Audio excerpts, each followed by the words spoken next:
Привет, друзья! Сегодня у нас будет выпуск страшных историй. Сегодня мы расскажем две страшные истории, как можно купить автомобиль Tesla, и это вам причинит боль.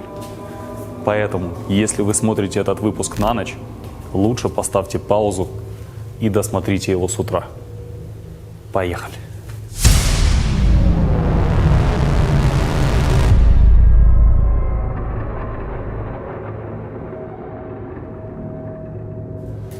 Итак, одна история у нас про то, как можно купить очень красивый автомобиль, который выглядит идеально на 21-х колесах, черный, переливающийся, но который больше никогда не будет заряжаться.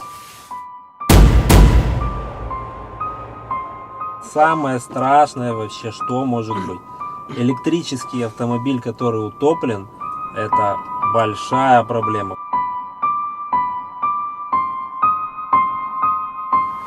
Итак, человек купил 85-ку, простую 85-ку за довольно завышенной ценой, потому что рассчитывал на то, что машина это будет беспроблемная.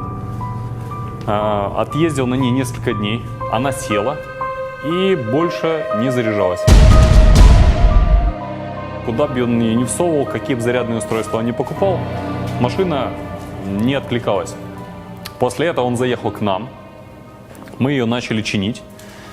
И оказалось, что машина не заряжается, потому что у нее не работают чарджеры. Это такие блоки, которые отвечают за то, чтобы заряжать батарейку.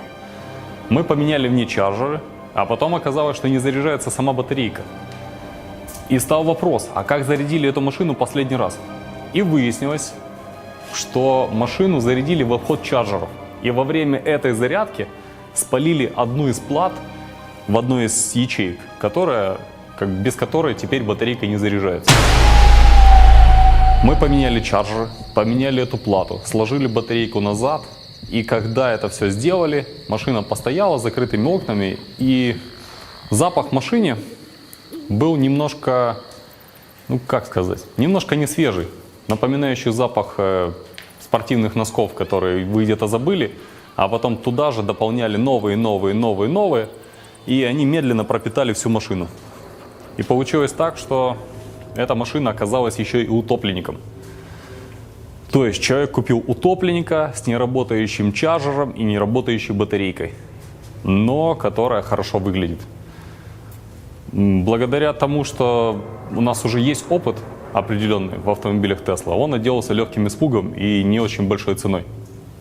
Но надо быть внимательнее, когда вы выбираете машину, и лучше подойти к этому чуть-чуть серьезнее, не только по внешнему виду. А теперь приготовьтесь услышать действительно страшную историю, потому что бюджет первой истории был несколько тысяч долларов, а бюджет второй истории уже несколько десятков тысяч долларов. Поехали!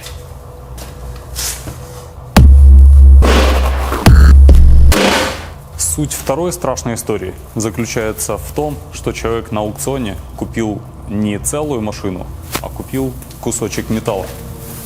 Эта машина без батарейки, без ключа и без двигателя.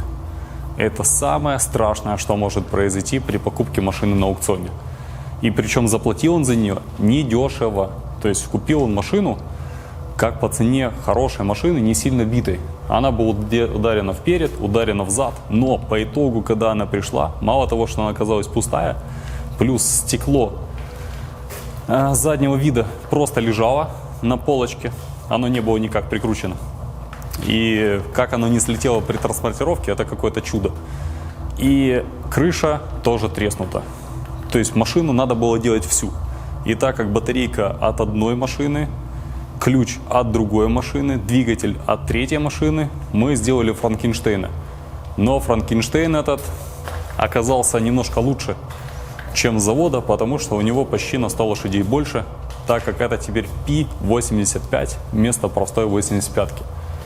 И несмотря на то, что мы затянули сроки, я думаю, хозяин этой машины все-таки будет рад, что выкрутился, хотя уже и недешево из такой ситуации.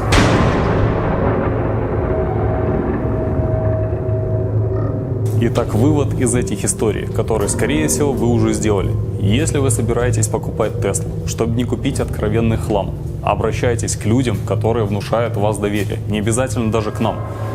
К любым товарищам, которые, как вы знаете, как вы должны быть убеждены, разбираются в этих автомобилях. Потому что автомобиль специфический. Если вы покупаете на аукционе, либо с рук, либо у какой-то любой другой компании, которая в конце разведет руками и скажет: а мы не знали.